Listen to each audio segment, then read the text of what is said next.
Hello, hello guys! So, ayan, birthday na yun ng aming inay. So, ito yung mga kaganapan. Grabe namang iyog yung kanyang cake. Talaga naman. O, tuwan-tuwa siya. May hangover pa siya kasi galing siya sa reunion. May mga sayawan-sayawan to sila ng mga classmate niya doon. Kaya naman na ngayong birthday niya talaga naman tuloy-tuloy ang kanyang pag-indak. So, ayan, pag natapon pa ang cake na yan, ay wala na yan. Galing ang cake niya sa mga apo niya. So, ayan ang kanyang handa. O, diba, simple celebration. O, happy-happy na siya. Tapos, ito, ginawan nga namin siya nung trend na, it's a new day, it's a new life. Ganyan. Kaya lang, gusto namin ilagay yung candle sa bibig niya. Kaya lang, ayaw niya. Ayaw niya ng ganun, baka daw masunog siya. Eh di, sige, ganun na lang gawin. Tapos, ang dami namin katitik dito.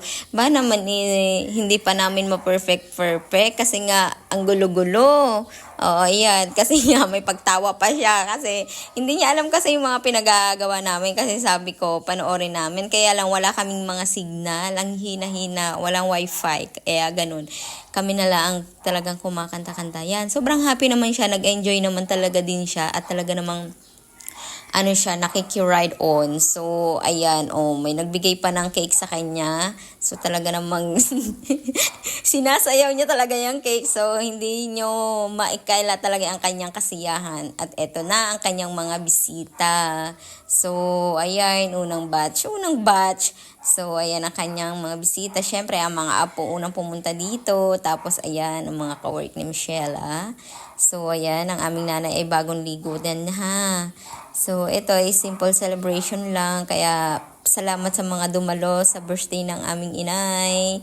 So, ayan, sabi ko ay mag-invite siya. So, wala naman siyang ma-invite dito. Wala ma-invite. So, ayan.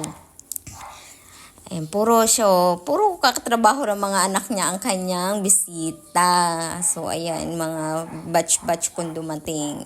So, ayan, ka-out lang nila galing sa the work. Tapos, diretso na dito. So, ayan, salamat sa pagpunta.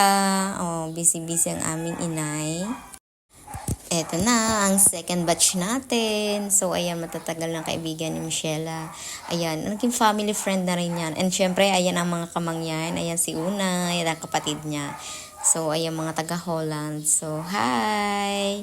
So, ayan, salamat sa mga pagpunta. At talaga naman ito, kaganapan namin ng nanay ko talaga namang napasayaw.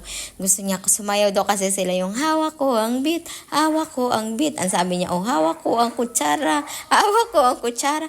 Talaga napasayaw namin yan. Diba, pati ang cook. Sobra talagang saya niya ng birthday na niyan. So, diba, talaga nag-enjoy siya. Diba, hindi mo mapapasayaw yan, pero napasayaw namin yan. So, ako lang pala nakapagpasayaw dyan. Sabi ko, sumayaw kayo, sige kayo, wala kayong 100K.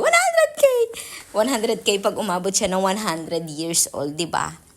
So, ayun, sobrang happy and talagang nag-enjoy talaga ang lahat. Tapos, nabusog din naman ang mga person. Tapos, eto, syempre, kung meron pang ibabalot na tira, pwede pang mag-take out. So, ayan, mag-Sharon ang mga person dito. So, ayan, diba, may mga kanya-kanya din mga bitbit na bata para naman manikalaro ang aming baby boy dito at hindi laging matatanda. Aba, naman. So, ayan, magsikain na. Ay, talaba ang batang ito, tinan mo, nanghila, uuwi na ngayon mga bisita niya. Nanghila pa, gusto makipaglaro pa at gusto makipaglaro talaga sa mga nakakatanda. Ayaw makipaglaro doon sa mga bata. Ayaw makipaglaro doon sa mga kaedaran niya. Gusto sa mga matatanda. Diba? Sa bagay, kasi para marami siyang natutunan. So, ayan, mahabol pa talaga sa pag-uwi. Talaga naman itong batang ito, kahit saan at kahit kanino talaga sumasama.